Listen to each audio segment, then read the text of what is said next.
ఓకేనా?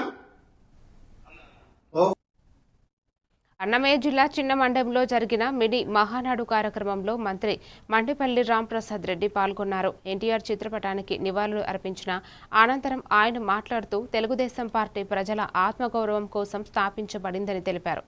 రాష్ట్ర వ్యాప్తంగా మినీ మహానాడు పండుగ వాతావరణంలో జరుగుతోందని, అభివృద్ధి సంక్షేమం కార్యక్రమాలను ప్రజలకు వివరించడమే లక్ష్యమని పేర్కొన్నారు. రాయచోటి నియోజకవర్గ అభివృద్ధికి సాగు, త్రాగునీరు ప్రాజెక్టులు వేగంగా అమలు చేస్తున్నామని తెలిపారు. కార్యకర్తలే పార్టీ బలం అని, వారితో ఎప్పుడూ అండగా ఉంటానని మంత్రి హామీ ఇచ్చారు. లేకపోతే ఒక నాయకుడు కనపడినప్పుడు ఆ భుజంపై చేస్తే చాలని వాళ్ళు చాలా మంది ఉంటారు. మనం ఒకటే కోరుకోవాలా, ఏదో అంటారు చూడు, గుడ్డి కంటే మెల్లమెల్ల అంటారు. రాష్ట్ర వ్యాప్తంగా మనం 5 సంవత్సరాల్లో చూసినాం. 5 సంవత్సరాల్లో ఎన్నో కేసులు పెట్టించుకున్నాం.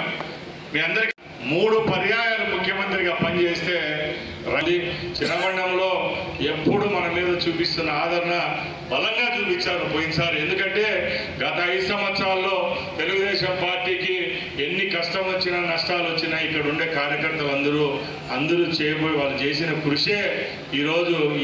అప్పుడు మనం ముఖ్యమంత్రిగా కిరణ్ కుమార్ రెడ్డి పోయిన 5 సంవత్సరాల్లో ఏ రోజు అందరినీ ఒక కాలం పట్టించుకోవాలి. ఆ తప్పకుండా శ్రీనివాసపురం రిజర్వాయర్కు నీళ్ళు వస్తే నేను చెప్తున్నా అందరి ముందర, శ్రీనివాస